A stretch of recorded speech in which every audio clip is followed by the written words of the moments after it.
ये संसार की चीजों के प्रति। हम कभी कहते हैं, बहुत लोग कहते हैं कि हम तो तीर्थ यात्रा में बिल्कुल जाते, हम तो मंदिर दर्शन करने बिल्कुल जाते, पर क्या करें, बेटे का जो छोटा सा नाती है ना, ये जाने नहीं देता है, ये रोक लेता है, दादा मत जाओ, दादा मत जाओ। बताओ तो कैसे जाऊं? पोते ने रोक लिया, पोते के प्रेम ने। पोते ने नहीं रोका, दादाजी आप खुद रुक गए हैं, क्योंकि आपने मोह को पकड़ रखा है, चीजों को पकड़ रखा है, आपसे छूटती नहीं, आपको लगता है दुख मिलेगा। अब आप बताओ, लोग कहते हैं कि हमें तो गृहस्थी ने पकड़ रखा है, हमें तो व्यापार ने पकड़ रखा है, हमें तो बिजनेस ने पकड़ रखा है, नहीं तो हम अगर स्वतंत्र हो जाएंगे, बेटे की शादी हो जाएगी तो फिर तो आजाद है, स्वतंत्र है, जहां मन है वहां ले जाइए, ऐसा ही बोलते हैं। अभी तो घर गृहस्थी ने पकड़ रखा है, व्यापार ने पकड़ रखा है। सच्ची बात है ये? क्या आपको सच में किसी ने पकड़ रखा है कि आप खुद पकड़ कर बैठे हो, नहीं छोड़ेंगे, नहीं छोड़ेंगे?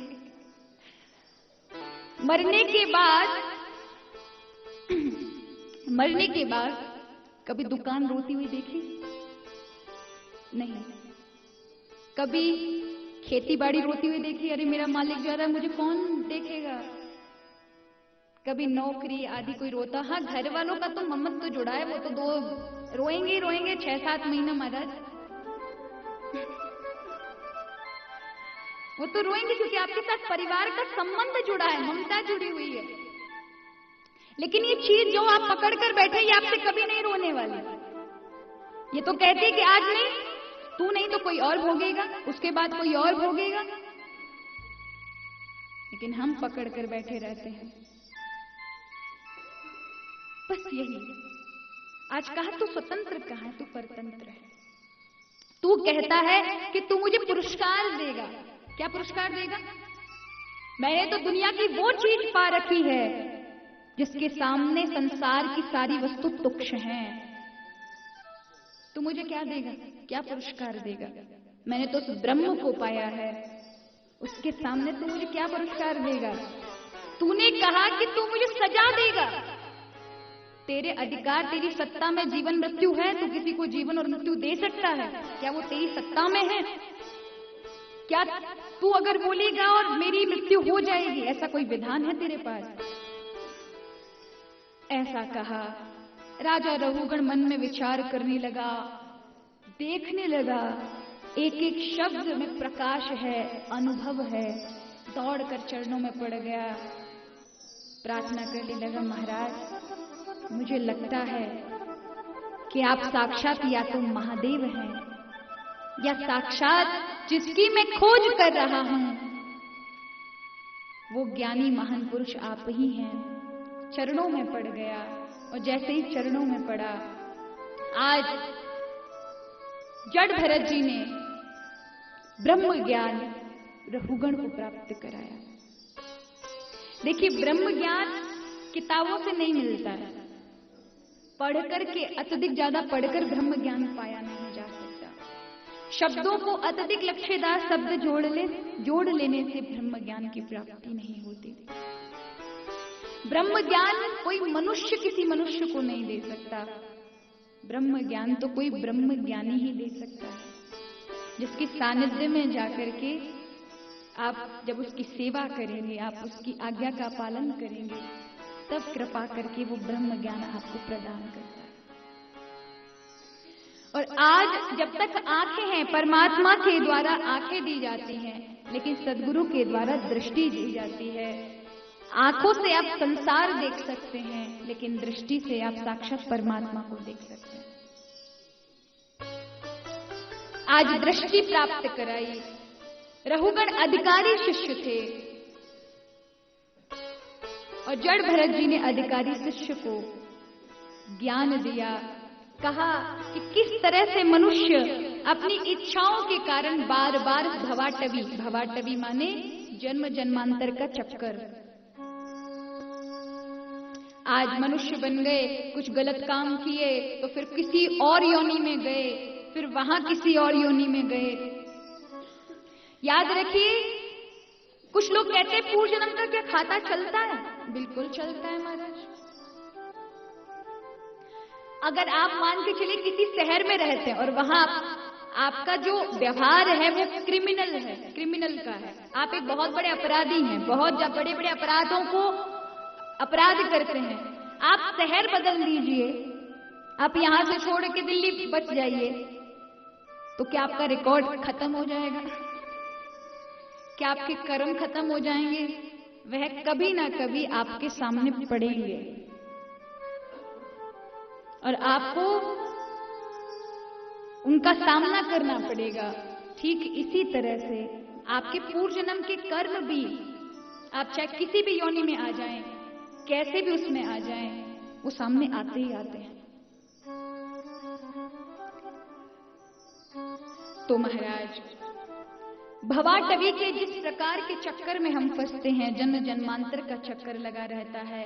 जड़ भरत जी कहते हैं, एक बंजारा जो होता है, बंजारों के पास घर नहीं होते, वो जहां कहां सड़क पर अपना त्रिपाल आदि डाल करके, या कोई वो जो खच्चर होता है उसकी जो गाड़ी होती है, ऊंट गाड़ी, उसके नीचे बैठ करके उनकी रास्ते में शादी ब्याह जन्म मृत्यु सब हो जाता है। इसी तरह से इस संसार के रास्ते में ही हमारा जन्म, हमारी मृत्यु, हमारे शादी ब्याह बाल बच्चे सब हो जाते हैं। ये भवाटवी का ही तो चक्कर है। परीक्षित जी महाराज को गोस्वामी तुलसीदास जी ने अनेक अनेक लोगों के बारे में बताया और नरक आदि का वर्णन किया कि 28 प्रकार के नरक होते हैं।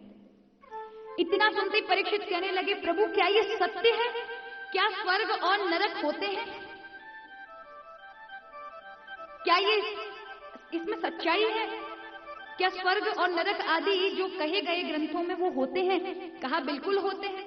सदग्रंथों पर, जो ग्रंथ हैं जिनमें जो चीज लिखी है उन पर विश्वास करना चाहिए, वो कभी गलत नहीं हो सकते।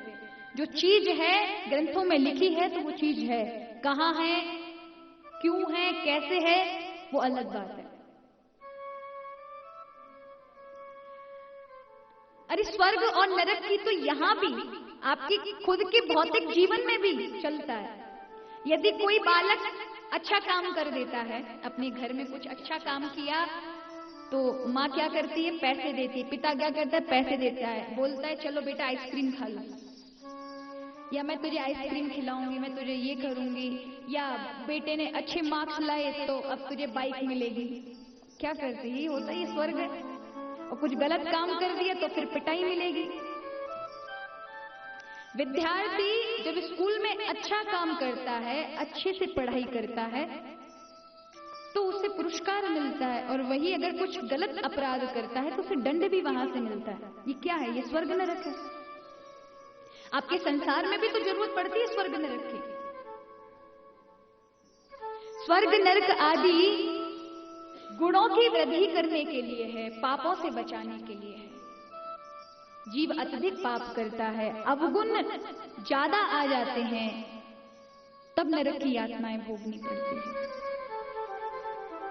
महान पुरुष कहते हैं, ये अगर आप गरुड़ पुराण पढ़ लो ना महाराज, तो आपकी काया थर-थर कांप जाएगी और कहोगे कि हमसे तो, इसमें तो हर छोटी छोटी चीजों का भी पाप का विधान है। नरक में गिरोगे, कुंभी पाप नरक में गिरोगे, रौरव नरक में गिरोगे, इतने इतने बड़े बड़े कीड़े तुम्हारे खून को पिएंगे और तुम चीखोगे, चिल्लाओगे। हर एक छोटे छोटे अपराधों का, आप अगर सांस में थोड़े से कीड़े भी, अब मनुष्य हैं, अब क्या पता है हवा में भी सूक्ष्म सूक्ष्म कीड़े हैं, सांसों से अंदर चले जाते हैं, उसका भी पाप का विधान है। बताइए, तो आपके पैरों तरफ चींटियां भी कुचली जाती हैं, कभी कभी अन्न में भी कई जीवों की हत्या हो जाती है। जब आप सब्जियां धोते हैं उसमें भी कई कई जीवों की हत्याएं हो जाती हैं। झूठ बोलने पर भी, यानी हर एक चीज में पाप का विधान है। तो अगर आप गरुड़ पुराण पढ़ लें तो महाराज आप कहेंगे, वाह इतना पाप कर लिया, अब ये नरक मिलेगा, अब रौरव में गिरेंगे, अब कुंभी पाक में गिरेंगे, अब इसमें गिरेंगे। लेकिन ये नरक आदि का वर्णन किस लिए है? जैसे कोई बालक गलत काम ना करे तो मां डंडा लेके डराती है, उसे धमकाती है, और उस डंडे को देखने के कारण बालक गलत काम करने से चूकता है। अब बेटा युवा है और शाम के समय कहीं भी आवारापन से अपने मित्रों के साथ घूम रहा है और पिता डांट लगाता है, तो उसकी डांट से डर के वो वहां आवारापन नहीं करता, घूमता नहीं, गलत काम नहीं करता। तो वो डांट है नरक। भय दिखाने का काम है कि गलत काम मत करिए, लेकिन ऐसा नहीं कि बिल्कुल कोरी बकवास है, मिलता भी है उसका परिणाम इस जगत में भी और वहां पर। तो कहा परीक्षित जी ने, प्रभु यदि हमसे पाप हो गए हों और हम नरक में जाने से बचना चाहते हैं, हमें ये नरक ना मिले, तो हमें क्या करना चाहिए? तब भागवत जी में 2 प्रकार का उपाय बताया गया। एक तो उपाय ये कि आप नियम, संयम, ब्रह्मचर्य का पालन करें। जीवन में ब्रह्मचर्य हो। ब्रह्मचर्य का मतलब ये नहीं कि आप शरीर से ब्रह्मचर्य धारण कर रहे हैं, आपने विवाह नहीं किया, लेकिन मन में ब्रह्मचर्य नहीं है, मन में संसारिक विचार आ रहे हैं, भगवान परमेश्वर का, परमात्मा का विचार नहीं आ रहा, तो वो ब्रह्मचर्य नहीं होता। आपका ध्यान प्रभु में होना चाहिए, आपके विचार में प्रभु की कृपा आनी चाहिए, ये ब्रह्मचर्य है। नियम, अपने जीवन में नियम बनाएं, व्रत करें, उपवास करें, भजन करें और थोड़ा थोड़ा त्याग करें। थोड़ा थोड़ा त्याग माने आपका नित्य प्रति का भोजन ये है कि आप 10 चीजें आइटम बनाकर खाते हैं, अपनी थाली में 10 चीजें बनाते हैं। तो एक प्रतिदिन विचार करें, आज ये नहीं खाएंगे, इसके बिना चलेगा, आज इसके बिना भी चलेगा, आज इसके बिना भी चलेगा, इस तरह का त्याग करें। तो संयम, नियम से रहेंगे तो पुराने पापों से मुक्ति मिलती है। दूसरा उपाय बताया, यदि आप ये भी नहीं कर सकते तो भगवान का भजन करिए। इस उद्देश्य से नहीं कि बेटी का ब्याह हो जाए, कि ये व्यापार बढ़ जाए, कि ये मिल जाए, बल्कि इस उद्देश्य से जो पुराने पाप हो चुके हैं वो खाक हो जाए और नाम जपें। याद रखिए, जप हो, तपस्या हो सकती है, तीर्थ यात्रा हो सकती है, दर्शन हो सकते हैं, मंदिर दर्शन हो सकता है, यज्ञ हो सकता है, लेकिन जप और नाम आपसे नहीं हो सकता। ये बहुत कठिन है। आप व्रत कर लेंगे, उपवास कर लेंगे, लेकिन मैं आपसे कहूं 108 माला फेर लेना, दोनों हाथ जोड़ेंगे, महाराज कहाँ करेंगे? ये नाम जप ही नहीं होता, ये बड़ा कठिन है, ये बहुत कठिन है। लेकिन जप यदि कर लिया, आपने नाम ले लिया, तो आपको अन्य कुछ करने की जरूरत नहीं है, क्योंकि तपस्या, यज्ञ, उपासना, व्रत आदि सब उस नाम में ही समाहित है। अगर आपने एक नाम जपा तो ये सारी साधन आपको उसी में मिल जाएंगे। लेकिन फिर भी सब कर लेंगे पर नाम नहीं जपेंगे। ये तीर्थ यात्रा किस लिए करते हैं? मन को शांत रखने के लिए, मन को भगवान की ओर लगाने के लिए, साधना करने के लिए। पर यहाँ आने के बाद भी व्रतियों को देखिए, इच्छाएं खानों पर रहती हैं, इच्छाएं सुख सुविधाओं पर रहती है, ये नहीं मिला, वो नहीं मिला, ये असुविधा, वो असुविधा। तो आपने तीर्थ यात्रा का क्या लाभ लिया? कि यहाँ भी आपने आकर सुविधाएं ही देखी, आपका मन प्रभु की भक्ति में नहीं गया कि चलो इस धाम में आए 4 माला जरूर ज्यादा जपेंगे। किस धाम में आए हैं, कुछ अच्छा करेंगे। इस धाम में आए हैं, कुछ दान आदि करेंगे। इस धाम में आए हैं तो ब्राह्मण भोज कराएंगे। इस धाम में आए हैं